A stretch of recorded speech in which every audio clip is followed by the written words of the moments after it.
Okay, guys, Rooster in Tennessee, roostercb.com. Today, looking at a pretty rare radio.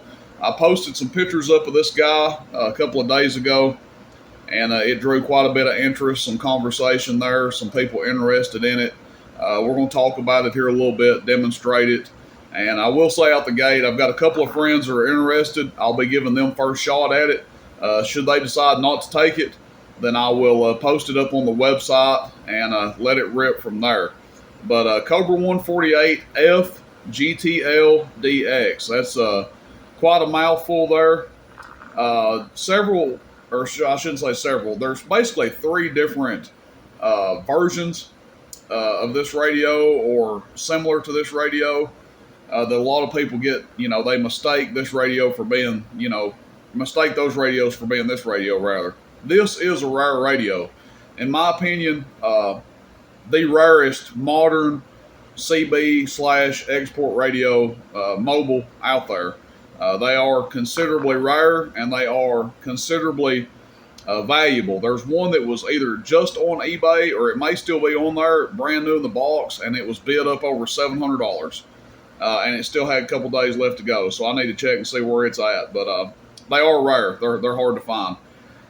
Back to the different versions or models, they do make a Cobra 148F, which the F in these radios stands for frequency counter. But it doesn't have a band selector. It doesn't have 10K hop. It doesn't have, I don't think it has a Roger beat built into it. Several things that it doesn't have that this radio does have. A lot of times people have a 148F and they mistake it for this radio. 148F is still a valuable radio, which is what I initially thought this was. I didn't think much of it when I picked it up. Bought it with a bunch of other stuff, and I thought, that's cool, 148F, they're worth a little bit of money. But it ended up being the GTL-DX.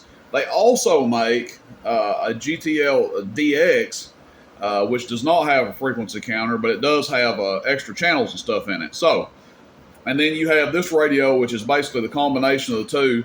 The F GTL-DX has the channels, has the frequency counter, and again, it is a rare radio. You don't see a lot of these out there, and people hold on to them, like to keep them.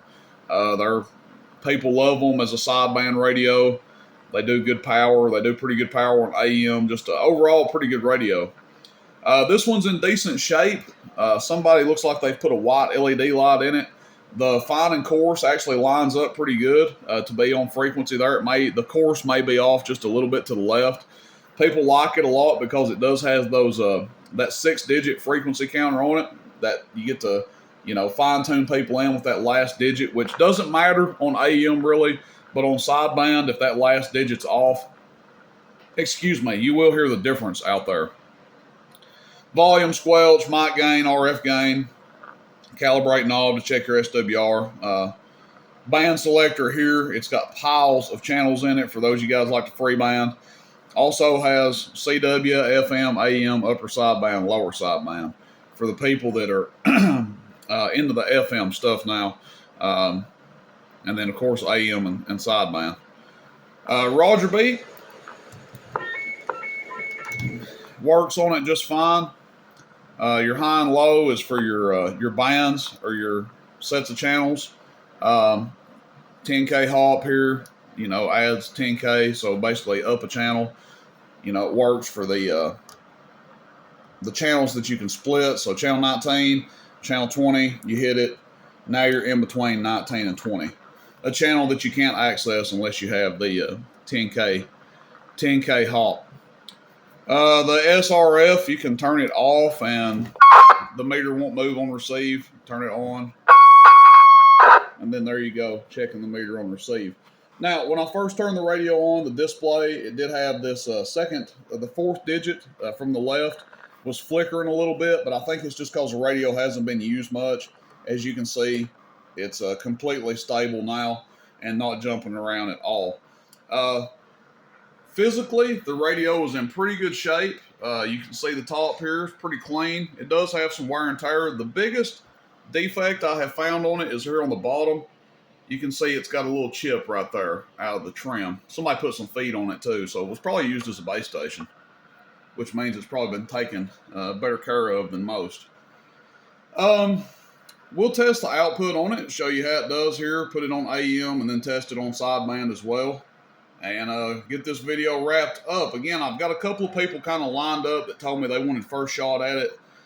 Some guys I deal with on a regular.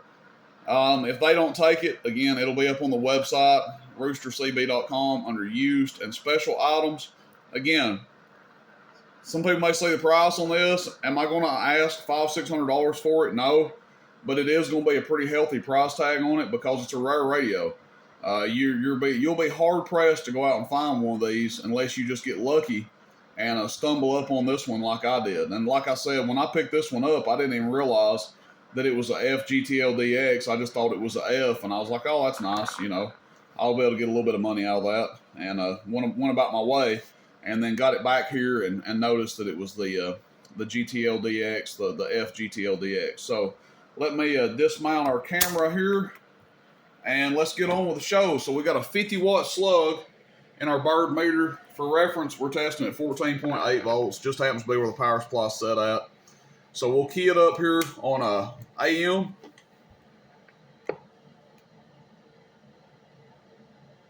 So they've got it set for about a 2-watt dead key there. Hello. And average power, it's swinging over 10 watts. Hello, audio. About 12.5 average. And then PEP, audio 1, 2, 3. Audio 1, 2, 3. Audio 1, 2, 3. Audio 1, 2, 3. Audio 40 PEP. Let's see what it's drawing current wise. Hello, audio 4.5 amps on AM. We'll go to sideband here.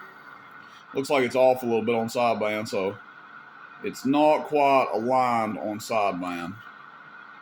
Which, hey, that's why it's off a little bit. It's not off terribly, but it is off a little bit there. We had to move our course over just a little.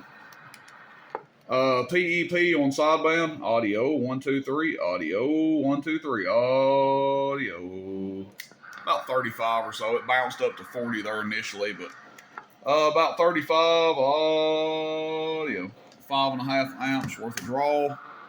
Lower sideband, check audio, check audio, check audio. About 35 again. Audio 1, 2, 3, audio, and then 5.5, you know, maybe 6. But that's it, guys. Hey, it's out of line just a little bit. I mean, it's not terribly out of alignment, but you know, it's an older radio, so somebody's probably gonna want to go through it anyway. If you're getting this to keep, you'll probably want to go through it. Just like anything else that's this old, it's probably got some stuff that's out of value and things of that nature, and they should just be going through. But I mean, it's good enough to talk on right now. I mean, a lot of people will be happy to have one of these just to run it as it is, because it'll definitely talk and perform the way it is. There's a shot of it. I'm going to take some more pictures of it here just in case I end up having to put it up on the website.